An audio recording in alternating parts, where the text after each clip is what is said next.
I'm Liv Wu. I'm an executive chef. I'm delighted and honored to be introducing Joel. He's a hero of mine and a hero of a lot of us on the food team. This morning I was playing around on his website, the website for Polyface Farms. I clicked on the Buy Turkey link and there was all this wonderful language that's so Joel that says it's wonderful, white skin, buttery. It was a great sale. And then the last piece was a disclaimer that says, we will not ship.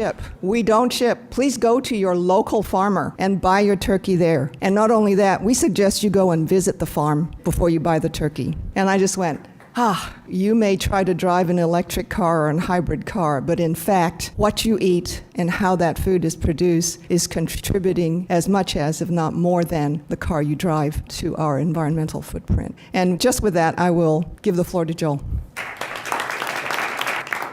Thank you. Well, it is a real distinct honor to be here at Google, and I do feel like a fish out of water. It took me 10 minutes to get out of the parking lot at the Hilton this morning because the room key card would not work. You know, I watched the other cars in front of me all go through, put it in and run out, and mine, it doesn't work, so the gate doesn't come up. So it takes me 10 minutes to get out of the parking lot. I mean, that's just the way my life is. But I sure can make dancing earthworms. And in the continuum of things, most of us, historically and in the future, will be far more dependent on dancing earthworms than working key card slots out of a Hilton parking lot. So as my life has gone on, I have found myself more and more kind of, I call it archaic in our culture, because we live on a farm that has 4 generations living on it. My mother is a very healthy, happy octogenarian, will be 88 this winter. She still rides 5 miles a day on her stationary bike, drives ballroom dances, teaches English country dancing to people, and sings in the Happy Notes, which is an old group of retirees who entertains, and she'll pop in at our house when she drives to sing in this little chorus. At the nursing home, she says, we're going to sing to the old folks, and half of them are younger than she is, and Teresa and I are there, and our children are there, and their children are there. So we have 4 generations on the farm, all living in a commune. It's quite dramatic, it's quite amazing, and we grow our own food. I feel like we just live in this nest of abundance. We live in a time when a lot of people are concerned that we're teetering on the precipice of precariousness, economically, ecologically, socially, culturally. And so to live surrounded by a tribe that is devoted to a common denominator and surrounded by abundance. We like to graze. I like to walk through the seasons. We have mulberries and pawpaws and pear trees and apple trees and grapes and strawberries. And I just like to graze. You know, I always have this vision of campuses, whether they're like Google campuses or whether they're any kind of institutional campuses where all the ornamental landscaping is converted to edible landscape. And you use your GPS technology to let everybody know every morning when you get up with an app, the strawberries in quadrant 45 are ready to pick today. The asparagus in quadrant 87, pick some spears on your way to your office this morning. Why couldn't we do that? And the idea is to return us as a nest to an ecological womb. Wouldn't that do a lot to take the edge off of the fear and the concern that many of us have for some of the big picture items around our world? We could hook up the exercise room to water pumps that would pump water back up onto the roofs of all of our buildings that are growing strawberries and cucumbers, and that way we don't have to have any air conditioning, and it cools the building down so much that we use our human power to pump the water back up on the edible roof. This stuff can be done. It's not out of the question. So as I live, the more I live, the more I look at our culture, and I look at the fact that we are the first culture that routinely eats food that you can't make in your kitchen. You ever try to make high fructose corn syrup in your kitchen? You know, we're the first culture in the world in history that has ever put 1,500 miles on average under every morsel of food. That's a long way. In 1930, 1 calorie of food on the table took an average quarter calorie to get there. Today, every calorie of food on the table takes 15 calories of energy to get there. These are hockey stick graphs, and we all know that hockey stick graphs never last. And so what happened was that as I tried to describe what I think has sustained and rejuvenated and regenerated and formed the glue for human existence for centuries, if not millennia, what I found was that this blip that we call modern America America is extremely abnormal. It's so fun to talk to a group here at Google. If I talk to a group of farmers, the average farmer is now almost 60 years old, and they can remember a day before supermarkets. Today, most of us can't even remember a day before computers. My first book I wrote on a typewriter. When I was in college, there was no computer. Think about this for a minute. I can remember when TV dinners were introduced. Can you imagine? No microwave. I can remember a day when there was no takeout. I can remember when salad bar buffets started in restaurants. It started during the Vietnam War era. It was one of the biggest shocks of Vietnam veterans. They went and they came back and had salad bars.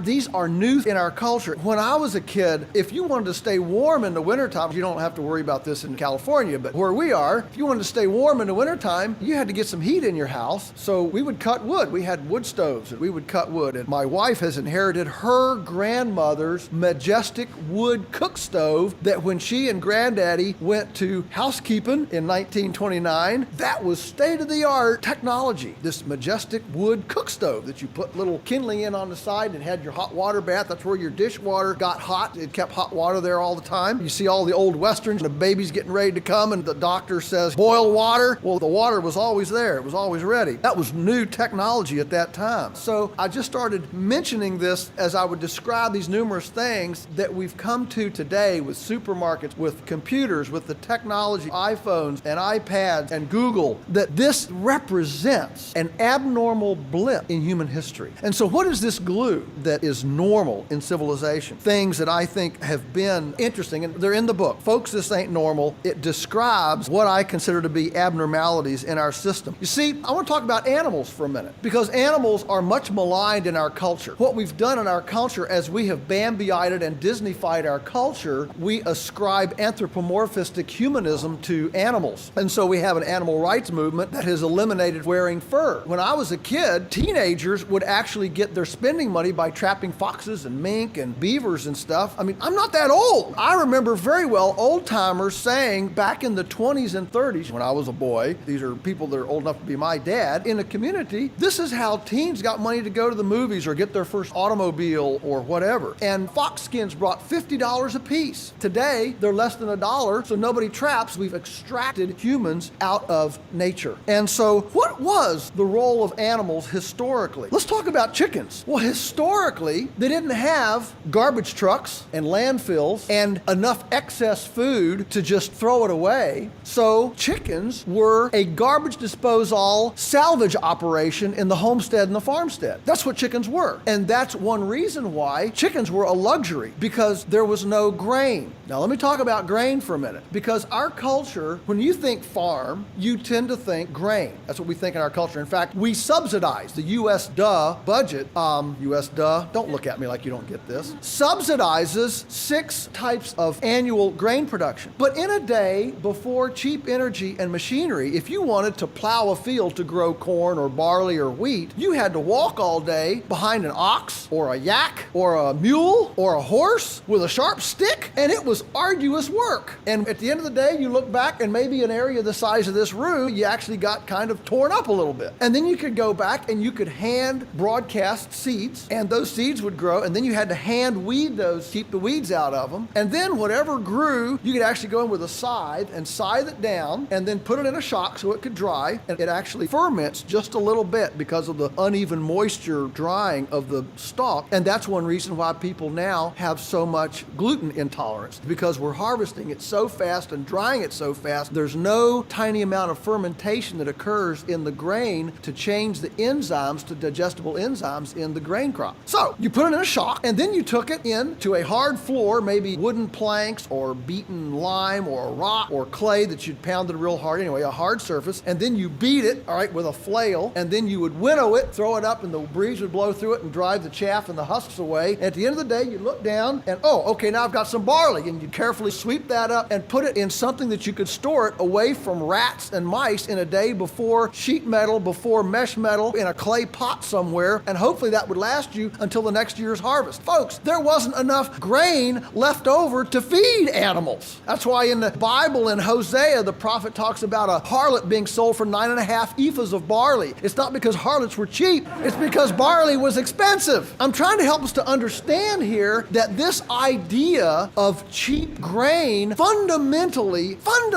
changed the role and the place of farm animals that had been normal throughout history. And so now suddenly we had all this grain with our ability to tillage, machinery, cheap energy. So now we can plow up with a great big machine. The traditional role of the chicken, which was right next to the kitchen to eat the kitchen scraps and the peelings and all the stuff that came out, spoiled food, being the day before refrigeration, food spoiled. What do? You don't throw it away. You feed it to chickens, and chickens then in return cycle it, the ultimate recycling agent, and give us eggs in return. That was the traditional role of chickens. Today, we think we're green when we take our banana peels and our waste from the kitchens, put it on a truck, run with diesel power, and truck it off-site somewhere to a composting operation, and then people can buy the compost for their houseplants or little ornamental flowers. What really would be green is to attach a chicken house next to each cafe so that the scraps went right into the chicken house, the eggs come right back in, and now we don't have to truck the garbage anywhere or bring the eggs from anywhere. That's what I'm talking about is normal. So I've just concentrated on chickens, but you could take every single animal. I'll do one more. Let's take cows. What is the role of herbivores in nature? Historically, herbivores, the bison on the American plain, the wildebeest on the Serengeti, the Cape buffalo in Botswana. We Americans, we modern day developed country people are absolutely brain damaged when we talk about grass. When I say grass, everybody thinks about this close crop lawn out here or a golf course. When I say grass, what I think about grass is Little House on the Prairie when Ma and Pa wouldn't let the girls go out past the stoop of the soddy lest they get lost. Lost? We think lost. The city beautification committee would come and cite me for violating the ordinance for having an unkempt lawn. No, I'm talking about grass like if you go today to the University of Nebraska at Lincoln, they've preserved a 2-acre native prairie patch. You can walk out there. This grass is 12 feet tall. It's more than half an inch thick at the stem. I still get chills every time I even talk about it. It's an absolute biological biomass, soil building, carbon sequestering cathedral. And you walk out in there in this 12-foot tall grass. I mean, taller than the lights in this room. And it's over your head and it blocks out the world. And then to imagine this rustling, waving mass of biomass for hundreds of miles out through the prairies. I mean, it is unbelievable. And so civilizations coalesced early on around grasses, perennials, and herbivores because that was the only really nutrient-dense product that could be produced without tillage. Because when all tillage was done with a crude stick or a wooden spade, it was too precious to do in any scale. And so that's why lamb, goat, camel, cow, yak became the centerpiece of civilizational diets, and fish, because that could be fished. You didn't have to till to get seafood, and you didn't have to till to get the herbivore. And so that's why that became the centerpiece of dietary protocol in every civilization. Today, with cheap grain, we have been able to abdicate this and plow up everything and confine the animals in houses where they neither salvage nor do anything except eat erosive, petrochemical dependent, ecologically debilitating annuals that are subsidized by U.S. domestic policy to make cheap food in concentrated animal feeding operations that have no comparison either ecologically or relationally or symbiotically or nutritionally to their forebears who filled a definite function in the ecology of the ecological womb. So what we've been able to do is extricate ourselves from this historic normalcy, which was the herbivore is the biomass restart button. The grass grows in an S curve. I call are you with me? S curve. The bottom part I call diaper grass. This is teenage grass, and this is nursing home grass.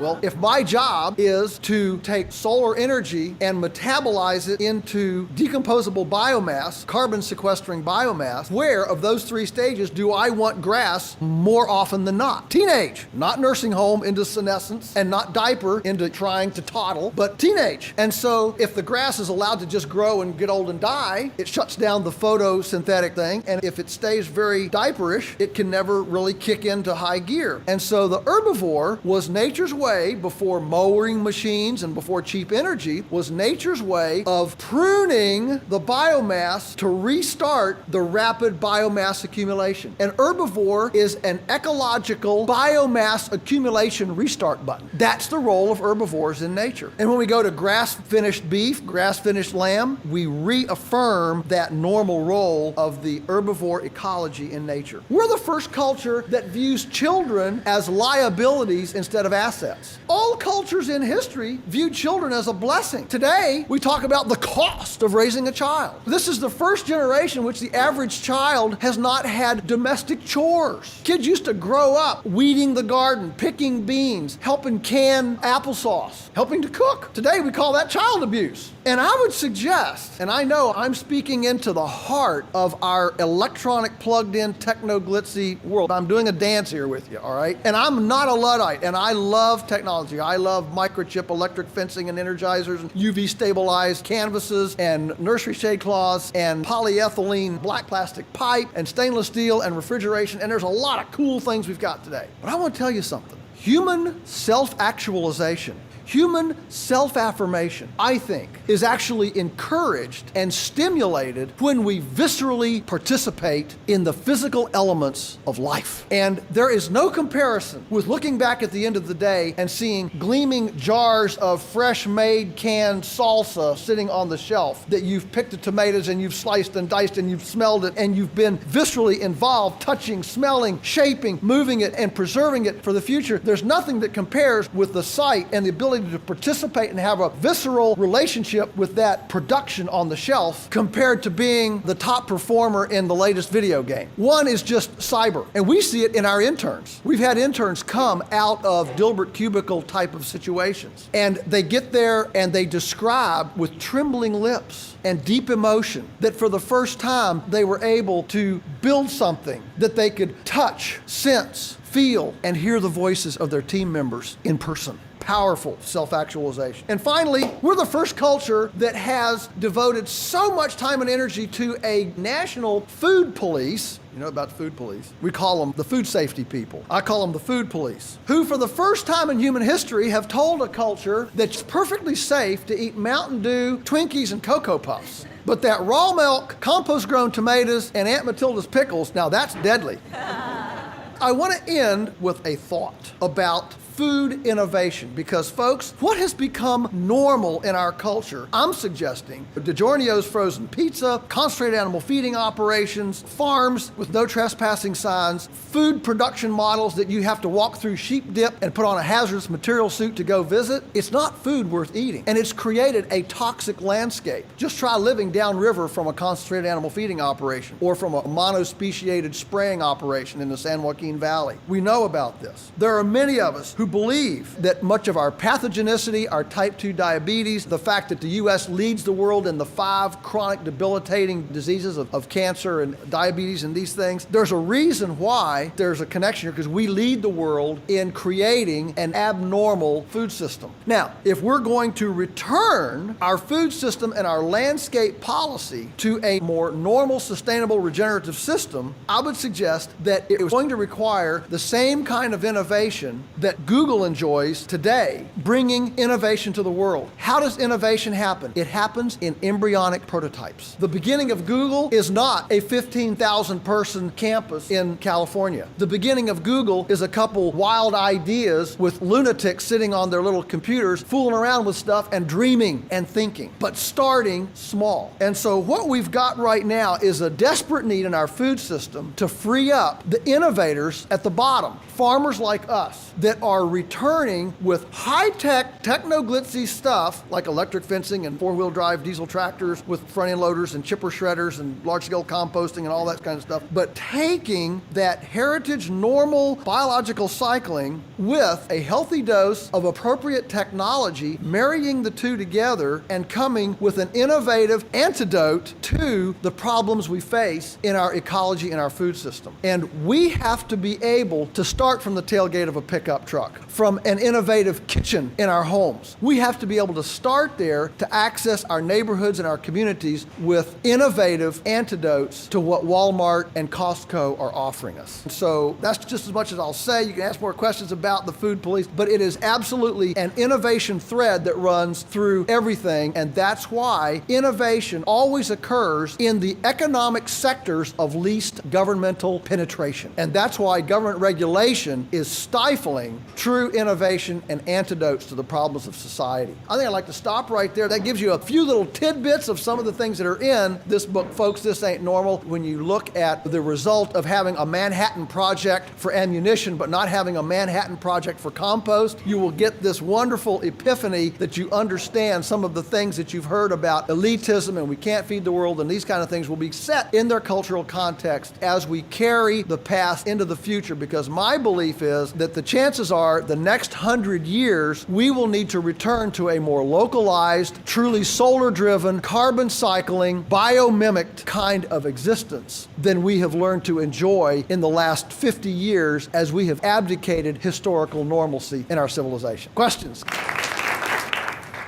Hi, Joel. Thanks for speaking today. So I buy into just about everything you're saying, but at the same time, in order for us to actually have the kind of change we want to have, we need more than just rich people pulling for it. I think the system is stacked against sustainable farmers, and the real cost of, factory pork isn't what's reflected in the price. Sure. But the fact of the matter is, if I was spending most of my income on food, it's hard for me to then also get what we think is better humanely raised and sustainably raised stuff. So have you any thoughts on how you get the people who are not us more bought into the system and make it possible economically for them to do it? All right. Well, your question is well stated. I think there are two issues here. One is, how do we get more people to buy in philosophically? I mean, after all, a lot of people are still eating at McDonald's, and a lot of people still think they've eaten a great dinner out of a box. I ran into an art teacher in Washington, D.C. She said, I'm going to retire this year. I said, being a very astute male, I said, well, you don't look nearly old enough to retire. And she said, well, actually, I'm not, but I'm frustrated. I said, why? She said, because we did our first art project this year to bring in a cooking pot. This is 10th grade, high school, bring in a cooking pot and draw it, because they come in different shapes and sizes, but they're fairly basic, easy to draw. And she said, so yesterday I did the assignment and all the kids looked at me, 22 in the class, they looked at me like I had two heads. I said, what's the problem? They said, we don't have a cooking pot in our house. I said, what do you do? They said, we just open the box and stick it in a microwave. So I think the question is two things. How do we get more people to buy into the idea that I should have a relationship with my food? We live in a culture in which people are far more interested and passionate about the latest body piercing and hairstyle in Hollywood than they are about what's going to become flesh of their flesh and bone of their bones at 5 o'clock. This is abnormal. Now, the answer to that is simply, we have to lead by example. What you've done here with your meal plan, with your sourcing and all that, I call it leadership. And that's what needs to happen, is leadership by example. But the second part of your question is about the high price. And essentially, it is the charge of this is really an elitist movement. Now, when anybody ever comes up to me and talks about they can't afford this food, I know this is very unpolitically correct, but that's okay. My first response is, okay, right now, we're going to get in your car, and it better be a cheap car, not an expensive car, and we're going to go to your house or your apartment, wherever you live. And here is what we're not going to see where you live, because you can't afford this food, right? So here's what we're not going to see. We're not going to see any soda. We're not going to see any alcohol. We're not going to see any tobacco. We're not going to see any coffee or tea, and you really can live without those things. We're not going to see any flat screen TVs, iPods. We're not going to see lottery tickets or Disney vacation cruises. We're not going to see $100 designer jeans with holes already in the knees. We're not going to see, are you with me?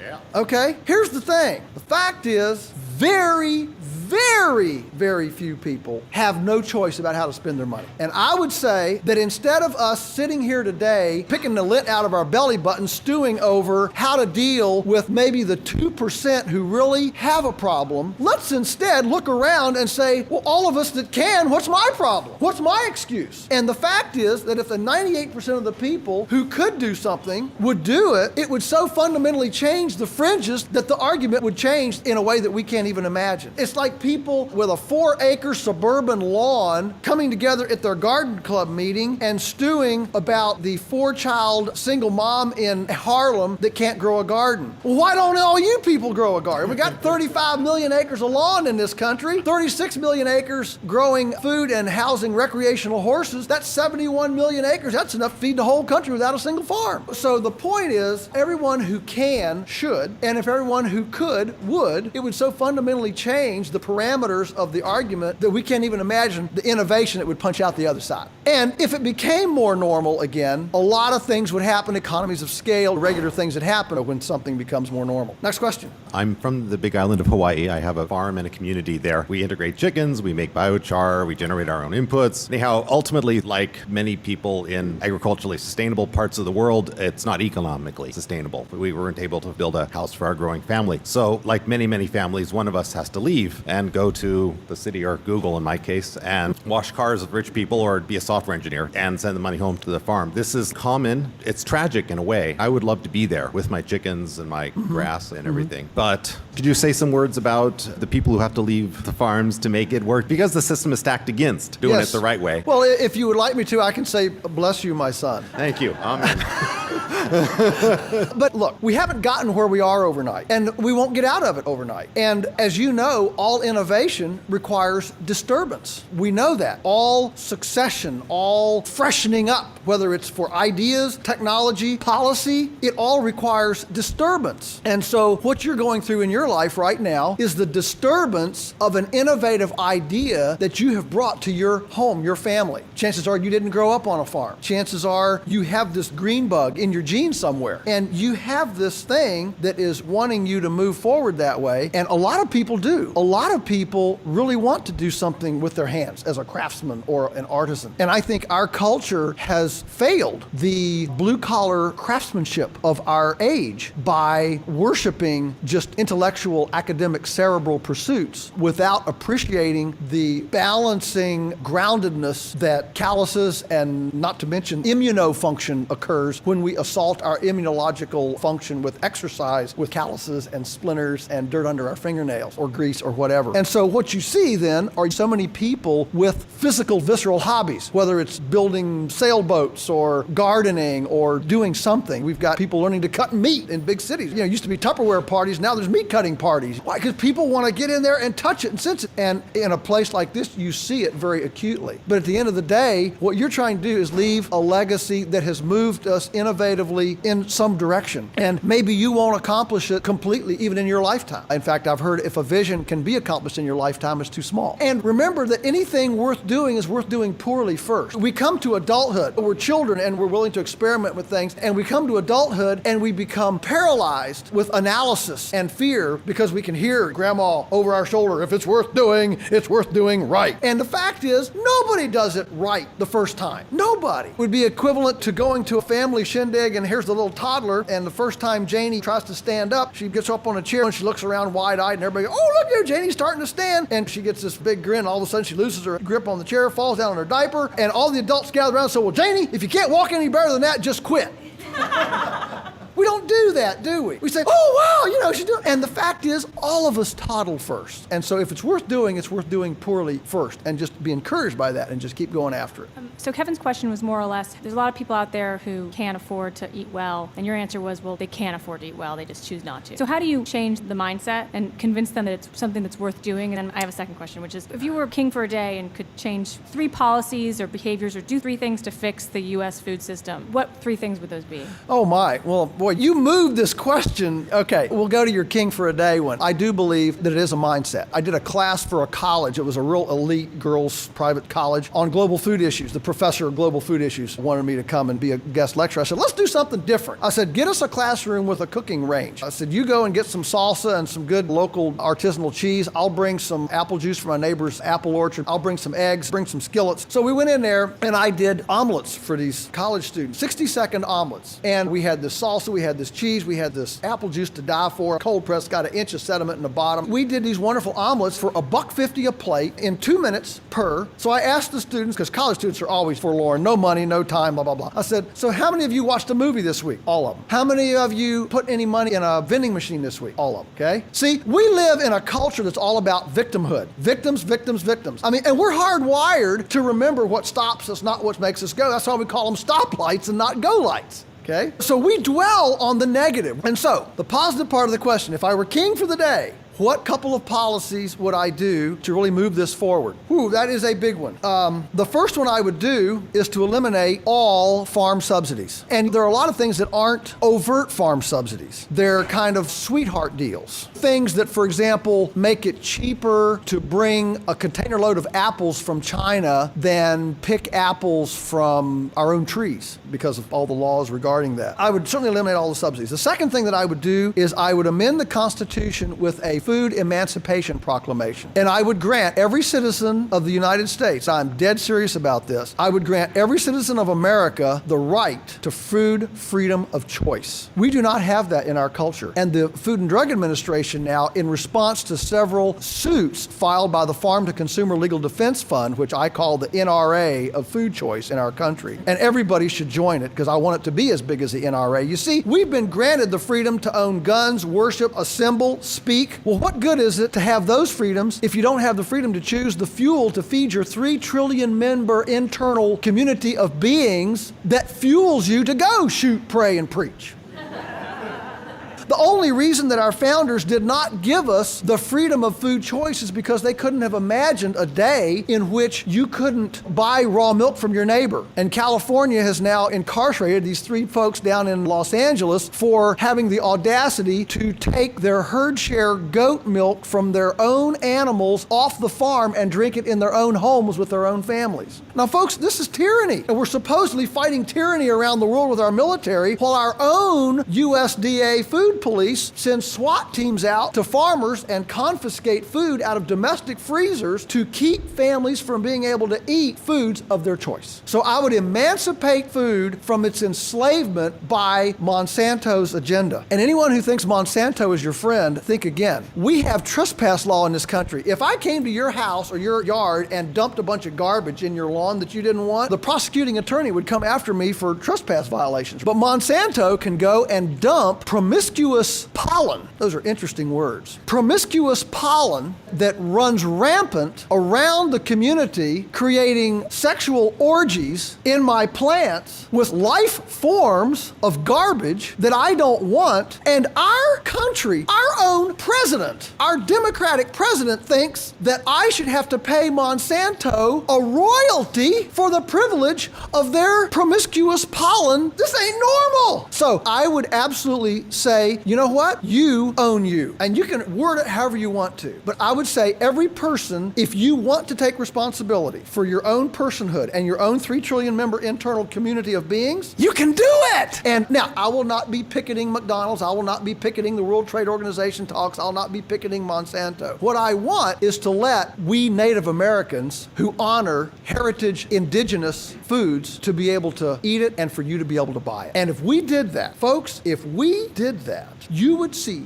an explosion of cottage industry and domestic food systems like you cannot imagine. Everywhere I go around the country, this is a very unusual group for me to talk to. Everywhere I go, there is just like a bull in the stall at the rodeo, right before they let him out, or a horse right before a horse race, chafing at the bit, ready to make egg noodles or quiche from my garden produce, or lacto-fermented sauerkraut, or charcuterie, or artisanal cheese. People are just nuts about this. But in between them and their neighbor and you is this huge food police that says, you can't make pickles in your house and sell it to a neighbor. That's manufacturing. You live in a residential community. So I have a lady in Texas that just told me she got fined by her homeowners association because there's an anti-farming language in their homeowners association, and she grew a tomato plant in her flower garden. And that's farming. We have taken our Western Greco-Roman reductionist, linear, compartmentalized, fragmentized, systematized, disconnected, individualized, parts-oriented kind of thinking to an unbelievable philosophical apartheid. And I think that those of us who want to come back together in a more Eastern, holistic, we're all related, and let me own my own body, those of us who want to do that and live in our teepees and have our medicine man and educate as runners instead of mathematics, those of us who want to do that should be able to opt out. Normalcy may not vanish. Question? well, how to follow that one up. So it seems that you're describing a really wedged situation here with the laws and how the money flows. And one of the characteristics of a wedge like that is that the people who are benefiting the most, the money's coming from the government and they have power. How do you break a cycle like that? Well, that's why I didn't say, notice, I didn't say if I were a king for a day, I would shut down Monsanto. A lot of my friends would say that. If I were a king for a day, I would outlaw concentrated animal feeding operations, or I would outlaw genetic modification or whatever. I didn't say any of those things. I really believe, and I think I'm at home in this company here to say this, I really believe that the greatest innovation and the greatest opportunity is when we allow people to self-actualize their own individual expression. That's why on our farm, we create habitats to preserve and enhance the pigness of the pig, the chickenness of the chicken, and the tomatoness of the tomato. It's in that environment of phenotypical distinctive expression that you capture the essence of the person and the essence of the gifts and talents they bring to the table. And so, yes, it is a wedge. And that's why I think that rather than trying to cherry pick out what we don't like and regulate that out, if we just allow the people who want to eat differently and buy differently and by one meal at a time create a different landscape for their grandchildren, if we allow them to do that, it would just completely topple Monsanto, Tyson, Ciba-Geigy. The only reason that they're able to enjoy their position at the top is because they're protected from competition at the bottom that is absolutely jump ship. Very few people, I think, really trust craft food to take care of them anymore. We've been there, done that, okay? And look where we are. We've exchanged 18% food costs and 9% health care to 9% food costs and 18% health care. I mean, we've been there and done that. And so people, just like they're looking for breastfeeding, Lamaze, homeschooling, free food in an institutional setting. Who would have dreamed of this 5 years ago? Who would have dreamed of it? This is indicative of an entire desire to not entrust the current powers that be with my body, my food, and my being. And so what we need to do is just free up that move and let it go. And that's what scares the current big players to death. But I'm coming from freedom from the bottom up, not from regulation to top down. That's the difference. I love finding this and I want to read it and have you comment on it. You call it scaling up without selling your soul. Many successful entrepreneurial startups morph into Wall Streetified empires that lose their distinctives. And in the process, the business chews up and spits out its workers and founders in a mad scramble to dominate something. Does middle ground exist between the calm, talking stick consensus circle of indigenous Eastern tribal cultures and the mad scramble frenzy of Western capitalism? Or perhaps more to the point, in light of recent Wall Street and economic developments, what values are more important than growth, especially since cancer is growth? Please talk about this, whether it's the food chain or larger. What she just read was something I wrote, actually. You didn't say that I wrote it, but I wrote that in response to, I'm going to be very personal with you, as our farm grew and our business grew, we saw small entrepreneurial endeavors like ours be gobbled up. Look at the organics today and look at the takeovers of the little innovative organic players in the game, and they've been bought up by the big food companies. We got scared, frankly, because we didn't want to get gobbled up like this and sell our soul. And so we developed a 10-step value statement for Polyface Farms that is a totally anti-Wall Street empire building capitalistic value statement that I gave first to Fortune 500 middle managers at the Innovation Immersion Summit in Phoenix, Arizona about 5 years ago. And I've given it several times, and it probably should be a book.